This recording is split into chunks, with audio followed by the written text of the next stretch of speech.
आज की क्लास में हम लोग बात करेंगे मराठा साम्राज्य से अगले जो मराठा साम्राज्य होता है, मराठा साम्राज्य से संबंधित अगले महत्वपूर्ण टॉपिक के साथ। आज की क्लास में हम लोग जो बालाजी विश्वनाथ के बारे में अध्ययन कर रहे थे, क्या है जो छत्रपति साहू जी के शासनकाल के अंतर्गत जो बालाजी विश्वनाथ से या पेशवा पद पर जिन्हें नियुक्त किया जाता है, उनके बारे में अध्ययन कर रहे थे कि उन्होंने अपने साम्राज्य के विस्तार करने के लिए या जो मराठा साम्राज्य था उसको चरमोत्कर्ष पे या उसका विकास करने के लिए कौन कौन से ऐसे कार्य करते हैं जो वो कार्य उनके लिए काफी सराहनीय होता है या मराठा साम्राज्य के विस्तार में एक महत्वपूर्ण कार्य करते हैं, उनके बारे में किए जाए। देखिए, सबसे पहले आज की क्लास में हम लोग इन सब के बारे में महत्वपूर्ण जो उन्होंने मराठा शासक और मुगल शासक के बीच जो संधियां कराती हैं, इन संधियों में क्या क्या संधि होती हैं, इन सब बिंदु के बारे में हम लोग आज की क्लास में विस्तार से बात करेंगे। मैं पंकज कुमार आपको मराठा साम्राज्य से संबंधित ऐसे ही महत्वपूर्ण टॉपिक के साथ रोजाना उपस्थित हो रहे हैं। आप हमारे चैनल पे नए हो तो चैनल को लाइक करें, शेयर करें, सब्सक्राइब करें। चलिए हम लोग अपने टॉपिक की तरफ चलते हैं। आज की क्लास में हम लोग क्या क्या सीखेंगे या आपके कौन सी प्रतियोगी परीक्षा के लिए काफी महत्वपूर्ण होंगे। देखिए, पिछली क्लास में आपको बताया गया कि जो बालाजी विश्वनाथ होते हैं, क्या है बालाजी विश्वनाथ होते हैं, उन्होंने मराठा साम्राज्य में कैसे अपना योगदान देते हैं या कैसे अपनी सेवा करते हैं। सबसे पहले उन्होंने छत्रपति साहू जी जो होते हैं उनको उत्तराधिकारी बनने में सहयोग करते हैं। दूसरा महत्वपूर्ण कार्य होता है, इनको कर संबंधित ज्ञान था, क्या था कर से संबंधित महत्वपूर्ण ज्ञान था, जिनकी वजह से ये मराठा साम्राज्य में अपनी सेवा देना प्रारंभ करते हैं। और तीसरा इनका महत्वपूर्ण कार्य होता है, ये जो मुगल सेना होती है और मराठा सैनिक होते हैं, इन दोनों के बीच संधि कराते हैं। आखिर उन संधियों में कौन कौन से कार्य होते हैं, इन सब के बारे में आज की क्लास में हम लोग विस्तार से बात करेंगे। चलिए हम लोग डालते हैं संधि की प्रमुख शर्तें क्या थी। यहाँ पर लिखेंगे संधि की प्रमुख शर्तें। संधि की प्रमुख शर्तें, आखिर कौन कौन सी ऐसी शर्तें थी, प्रमुख शर्तें। पिछली क्लास में आपको बताया गया कि जो संधि होती है, संधि में केवल एक देश को फायदा नहीं होता, क्या है कोई भी संधि होता है किसी भी देश से किया जाता है या किसी भी राज्य से किया जाता है। अब जैसे मान लेते हैं आप ही के जो पड़ोसी हैं, जैसे आप घर गए या आपके जो पड़ोसी हैं या आपके कोई मित्र हैं, अगर वे आपका सहयोग करते हैं, क्या होता है वो सहयोग करते हैं तो आपसे अपेक्षा भी करते हैं कि आप उनका भी सहयोग करें। जैसे आप कोई नोट्स लेते हैं कि यार भाई हमें ये, जैसे मान लेते हैं हम मुगल काल पढ़े हैं, मराठा साम्राज्य पढ़े हैं, दूसरे दोस्त के पास आपके पास मराठा साम्राज्य का नोट्स है, उनके पास मुगल साम्राज्य का नोट्स है, तो क्या करते हैं एक दूसरे को कह सकते हैं आदान प्रदान करते हैं। इसी को कहा जाता है संधियों के। ठीक है, हम आपको दे हैं, आप हमको दे दीजिएगा, हम आपका पढ़ के रिटर्न कर देंगे, आप हमारा पढ़ के रिटर्न कर दीजिए। इसमें तो केवल बदल जाता है, नहीं तो हम आप दे दीजिए, हम उसका फोटो कॉपी करा लेंगे। यही संधि हो जाती है, या कह सकते हैं ये दोनों संधि होती है कि फोटो कॉपी करा के आप हमारा नोट्स हमको दे दीजिएगा, ये संधि होती है। और इसी में होता है जो होता है मराठा शासक होते हैं और मराठा शासक के साथ साथ जो मुगल सेना होते हैं, उन दोनों के बीच संधियां होती हैं। संधि में दोनों देशों को फायदा होगा। जिस तरह आपके जो नोट्स होते हैं दोनों लोगों के पास क्या होता है, दोनों लोगों के पास मराठा और मुगल शासक का नोट्स हो गया, जिससे दोनों लोगों को फायदा होगा। यही कार्य होता है संधि में, यही हूबहू वही होता है। इसमें क्या होता है, जैसे जो राजा राम होते हैं, राजा राम के शासनकाल में ही जो यसूबाई थी या जो छत्रपति साहू जी की माता थी, वो मुगल सेनाओं का सामना कर रही थी। मुगल सेना अंत में विजयी होते हैं, जबकि साहू जी और उनके माता जो होते हैं यसूबाई को, दोनों लोग को गिरफ्तार कर लेते हैं या बंदी बना लेते हैं या कैद कर लेते हैं। कैद करने के पश्चात उन्हें मराठा साम्राज्य में लेके चले जाते हैं, उन्हें मुगल साम्राज्य में ले चले जाते हैं। कहाँ पे, मुगल साम्राज्य में ले जाते हैं, वहां पे कारागार में डाल दिया जाता है। लेकिन क्या होता है, जब फर्रुखसियर के सहयोग से फर्रुखसियर जो होते हैं उनके निर्देशन में उन्होंने साहू जी को रिहा कर देते हैं। क्या है, साहू जी को रिहा कर देते हैं, जबकि जो उनके माता होती हैं और जो उनके सगे संबंधी है उनको अभी रिहा नहीं किया जाता है। तो जब ये संधि होती है, इसी संधि में वे शर्तें रखी जाती है कि आप जो छत्रपति साहू जी है उनकी माता को और सगे संबंधियों को रिहा कर दिया जाए। ये आपकी पहली शर्त होती है। हम लिखेंगे पहली शर्त क्या है, यहाँ पे लिखेंगे मुगल बादशाह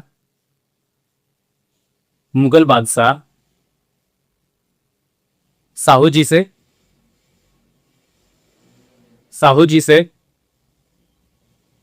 क्या होता है, देखिए मुगल बादशाह साहू जी की माता, क्या होता है साहू जी की माता एवं क्या होता है, एवं सगे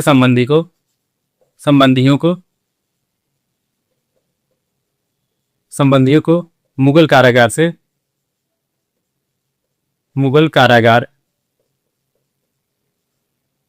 से रिहा कर दिया जाए।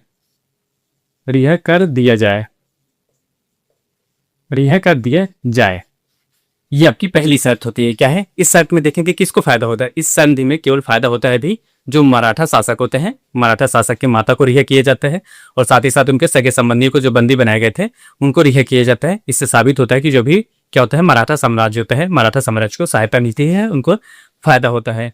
ये आपकी पहली शर्त होती है। अब दूसरी शर्त हमारी क्या होती है इसमें, दूसरी शर्त ये होती है कि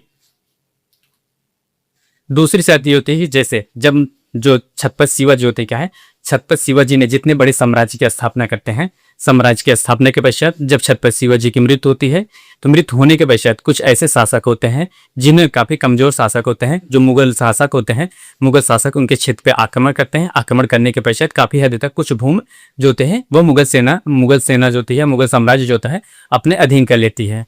इस संधि के अंतर्गत ये होता है कि आप जितने भी उस समय जो मराठा शासक होते थे, छत्रपति शिवाजी होते थे, छत्रपति शिवाजी के शासनकाल के दौरान जितने बड़ा उनका भूभाग था या जितना बड़ा क्षेत्र था, उस क्षेत्र को, सभी क्षेत्रों को वह पुनः वापस कर दें।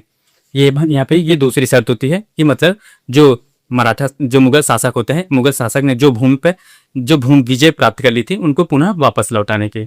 अगला लिखेंगे, साहू जी ने शिवाजी के क्या होता है, शिवाजी के शासनकाल में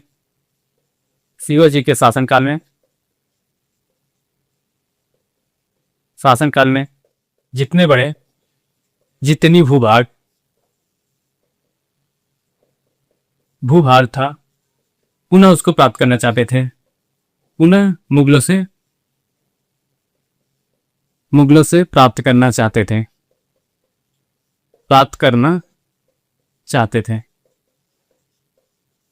थे, क्या होता है, पुनः वो मुगलों से उतना बड़ा साम्राज्य की वे अपेक्षा करते थे। ये तो होता है, ये चाहते थे। इसका दूसरा बिंदु, और इसी बिंदु में अब हम लोग तीसरा जो बिंदु है, तीसरा बिंदु में लिखेंगे। तीसरा बिंदु में जब आखिर इसमें दो मराठा शासक होते हैं, मराठा शासक को फायदा होते हैं। अब तीसरे बिंदु हम देखेंगे कि जो मुगल शासक होते हैं, मुगल शासक जो होते हैं, उनको क्या फायदा होता है। यहाँ पे पुनः लिख लेते हैं, जब क्या होता है, प्राप्त करना चाहते थे, जब बदले में क्या होता है, लिखिएगा बदले में 15,000 सैनिक, क्या होता है यहाँ पे लिखेगा, बदले में 15,000 सैनिक बादशाह को सहायता के लिए उपस्थित रहेंगे, बादशाह को सहायता के लिए देंगे। ये होता है आपका दूसरा। अब हम लोग तीसरा जो संधि होती है, तीसरे संधि में क्या समझौता होते हैं उसके बारे में देखेंगे। कुछ इतिहास का यहाँ पे लिखेंगे, इतिहास का अगला बिंदु लिखेंगे। जैसे कुछ इतिहासकार होते हैं, इस जो संधि होती है, संधि को देखते हुए कहते हैं कि ये संधि जो होता है मैग्ना कार्टा मराठा कायदा भी। मराठा जो शासक होते हैं, मराठा साम्राज्य के विस्तार में काफी महत्वपूर्ण जो योगदान दे रहे थे, इन्होंने ये संधि करके काफी मराठा साम्राज्य को विकास की तरफ ले जाने में महत्वपूर्ण योगदान देते हैं या महत्वपूर्ण कार्य करते हैं। यहाँ पे लिखेंगे इतिहासकार, इतिहासकार होते हैं सर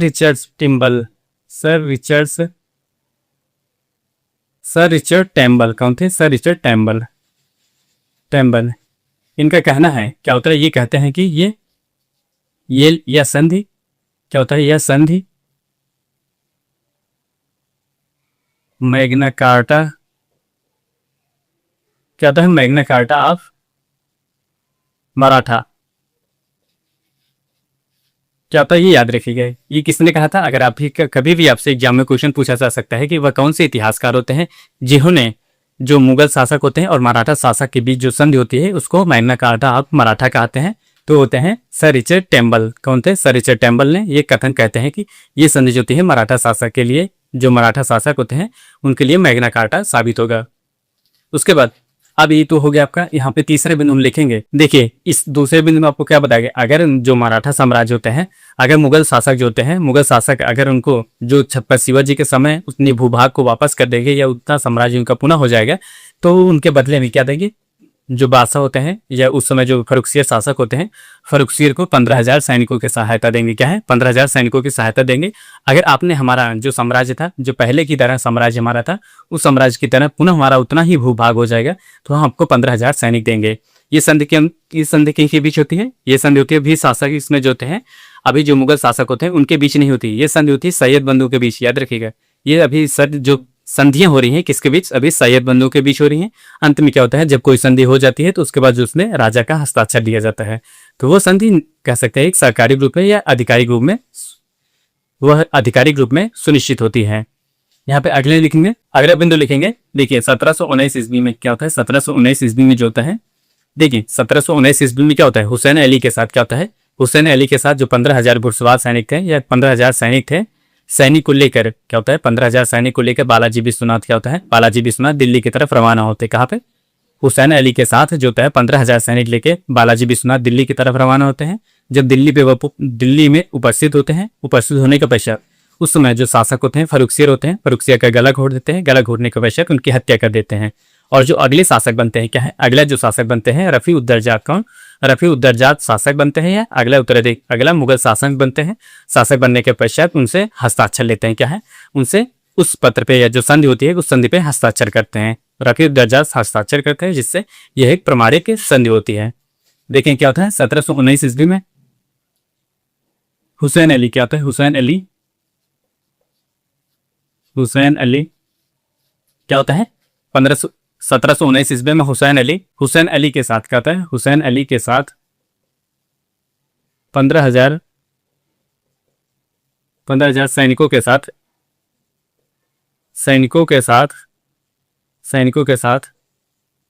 क्या होता है, 15,000 सैनिकों के साथ बालाजी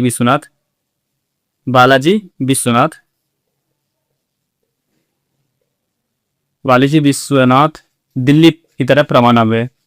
दिल्ली गए, दिल्ली की तरफ कूच किए, लिख दे रहे हैं, कूच किए। और दिल्ली में लिखेगा, और दिल्ली में फर्रुखसियर का क्या होता है, फर्रुखसियर लिखेगा, फर्रुखसियर का गला दबाकर हत्या कर देते हैं,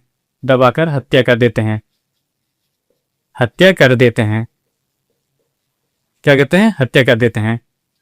क्या होता है, किसके सहयोग से अगर बात की जाए तो जो सहयोग इसमें 1719 ईस्वी में क्या होता है, हुसैन अली जो होते हैं, हुसैन अली के सहयोग से और बालाजी विश्वनाथ के सहयोग से ये दोनों सैनिक कहते हैं जो उनको शासक बनने में, फर्रुखसियर को शासक बनने में जिन्होंने अपना योगदान देते हैं। इसी के साथ साथ और जो मुगल शासक होते हैं इन दोनों के बीच संधि होती है, इन दोनों के लोगों के बीच संधि होती है। संधि होने के पश्चात इन्होंने बालाजी विश्वनाथ के साथ 15,000 सैनिकों को लेकर वे दिल्ली की तरफ रवाना होते हैं।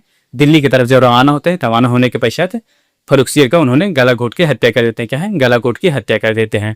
उसके बाद अगला जो शासक बनते हैं रफी उद्दरजात बनते हैं। क्या है, रफी उद्दरजात शासक बनते हैं। उसके बाद उन्होंने हस्ताक्षर लेते हैं, जिससे एक प्रमाणित सिद्ध होता है कि हाँ ये कह सकते हैं संधि आधिकारिक रूप से की गई थी। देखिए अगला बिंदु हम लोग लिखेंगे, देखिए जो अगला बिंदु होते हैं नए बादशाह जो बनते हैं, नए बादशाह रफी उद्दरजात कौन होते हैं, रफी उद्दरजात क्या होता है, अगले जो शासक होते हैं फर्रुखसियर की जब हत्या कर देते हैं, बालाजी विश्वनाथ फर्रुखसियर की जब हत्या कर देते हैं, हत्या करने के पश्चात फर्रुखसियर के बाद अगले शासक बनते हैं रफी उद्दरजात। जब शासक बनते हैं, शासक बनने के पश्चात रफी उद्दरजात ने जो संधि होती है, संधि पत्र पर क्या होता है, संधि पत्र पर हस्ताक्षर लेते हैं। क्या होता है, संधि पत्र पर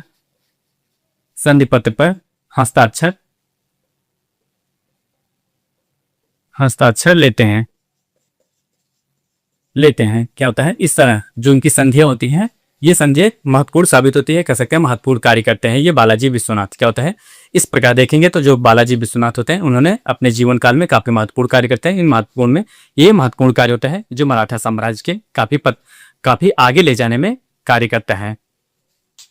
अब जब ये संधियां हो गई, जो संधियां थी वे सभी संधियों को कार्यान्वयन किए गए, और सभी जैसे उनके सभी जो मराठा शासक होते हैं, मराठा शासक की जो माता होती हैं, और उसके बाद सगे संबंधियों को वापस किया जाता है। उसके बाद अगला बिंदु बताया गया था कि जो मुगल छत्रपति शिवाजी के शासनकाल में जितनी भूभाग थी उनको पुनः प्राप्त किया जाए। और उसके बदले में क्या होता है, उसके बदले में जो मराठा शासक होते हैं 15,000 सैनिकों के साथ वे मुगल सेना की सहायता करेंगे, और वे 19 से 15,000 सैनिकों के साथ बालाजी विश्वनाथ और जो सैयद बंधु थे दिल्ली की तरफ रवाना होते हैं। दिल्ली की तरफ रवाना होने के पश्चात उन्होंने फर्रुखसियर का गला घोट देते हैं। फर्रुखसियर की मृत्यु के पश्चात जो अगले शासक होते हैं उनसे अपने जो संधि होती है उस पर हस्ताक्षर करा लेते हैं। इस प्रकार अब देखेंगे क्या होता है, बालाजी विश्वनाथ जो होते हैं, बालाजी विश्वनाथ की मृत्यु हो जाती है। क्या होती है, बालाजी विश्वनाथ की अगर बात की जाए तो 2 अप्रैल क्या होता है, 2 अप्रैल 1720 ईस्वी की बालाजी राव, यहाँ पे लिखेंगे जो बालाजी विश्वनाथ थे उनकी 2 अप्रैल 1720 ईस्वी की मृत्यु हो जाती है। क्या होता है, 1720 ईस्वी में उनकी भी मृत्यु हो जाती है। यहाँ पे लिखेंगे बालाजी विश्वनाथ राव, बालाजी विश्वनाथ राव, विश्वनाथ राव, बालाजी विश्वनाथ, बालाजी विश्वनाथ की 2 अप्रैल 1720 ईस्वी की 1720 ईस्वी में मृत्यु हो जाती है, मृत्यु हो जाती है। याद रखिएगा, जब 1720 ईस्वी में मृत्यु हो जाती है तो मृत्यु से पहले उन्होंने जो मराठा शासक होता है, मराठा शासक को काफी सुदृढ़ कर देते हैं। क्या होता है, मराठा शासक को स्थिति जो होती थी या साहू जी की जो स्थिति थी उसको काफी सुदृढ़ कर देते हैं। क्या है, मराठा जो शासक होते हैं साहू जी की स्थिति को सुदृढ़ कर देते हैं। कहाँ पे, मराठा साम्राज्य जो होता है, मराठा साम्राज्य की बात की जाए तो जो महाराष्ट्र का काफी हद तक जो क्षेत्र होता है वो उस समय मराठा साम्राज्य कहा जाता था। उस स्थिति को या जो बालाजी विश्वनाथ रहते हैं, जो मराठा शासक होते हैं, उनकी स्थिति को काफी सुदृढ़ कर देते हैं। यहाँ पे लिखेंगे मृत्यु से पहले, लिखेंगे मृत्यु से पहले ही, मृत्यु से पहले ही साहू जी की स्थिति, साहू जी की स्थिति सुदृढ़ कर देते हैं, सुदृढ़ कर देते हैं महाराष्ट्र में, महाराष्ट्र में क्या होता है, महाराष्ट्र में जो बालाजी विश्वनाथ होते हैं उनकी स्थिति को काफी सुदृढ़ कर देते हैं। ये होता है सुदृढ़ कर देते हैं। और इसी के शासनकाल में जो होता है साहू जी, क्या होता है, साहू जी को मुगल शासकों द्वारा छत्रपत भी स्वीकृत कर लिया जाता है। क्या होता है, सबसे महत्वपूर्ण यहाँ पे लिखेंगे मुगल बादशाह या कह सकते हैं मुगल शासक द्वारा साहू जी को छत्रपति स्वीकार कर लिया जाता है। इस प्रकार देखेंगे उन्होंने जो बालाजी विश्वनाथ राव हैं ये महत्वपूर्ण कार्य करते हैं जिससे मराठा साम्राज्य होता है काफी आगे चलता है। अगर यही बालाजी विश्वनाथ राव की अगर इसमें या जो साहू जी होते हैं उनके शासनकाल में इनकी एंट्री नहीं होती तो जो मराठा शासक होते हैं, मराठा जो साम्राज्य होता है किसी और परिदृश्य में दिखता। लेकिन इनके सहयोग से जो मराठा साम्राज्य होता है अपने चरमोत्कर्ष पे, और जो उनकी कह सकते हैं स्थापना के दौरान जो उनकी सोच थी या उनकी जो नीतियां थी उन पे काफी कारगर साबित भी होती है। जो हिंदू राष्ट्र का सपना था धीरे धीरे साकार हो रहा था। और उसी के साथ साथ जो मराठा साम्राज्य था, मराठा साम्राज्य भी अपने चरमोत्कर्ष पे पहुंच रहा था या अपने ऊंचाइयों को छू रहा था। ये होता है। अब हम लोग कल की क्लास में क्या होता है, कल की क्लास में पढ़ेंगे बालाजी बाजीराव प्रथम क्या होता है, बाजीराव प्रथम के बारे में पढ़ेंगे। इनका शासनकाल कब से कब तक होता है, इन्होंने कौन सी तकनीक या कह सकते हैं कौन सी रणनीतियां अपनाते हैं जिससे मराठा साम्राज्य और आगे जाता है। ऐसे महत्वपूर्ण बिंदुओं के साथ हम लोग कल की क्लास में उपस्थित होंगे। आज के लिए बस इतना ही। आप हमारे चैनल पर नए हो तो चैनल को लाइक करें, शेयर करें, सब्सक्राइब करें। मिलते हैं नेक्स्ट वीडियो में ऐसे ही इंटरेस्टिंग टॉपिक के साथ। तब तक के लिए धन्यवाद, बाय बाय।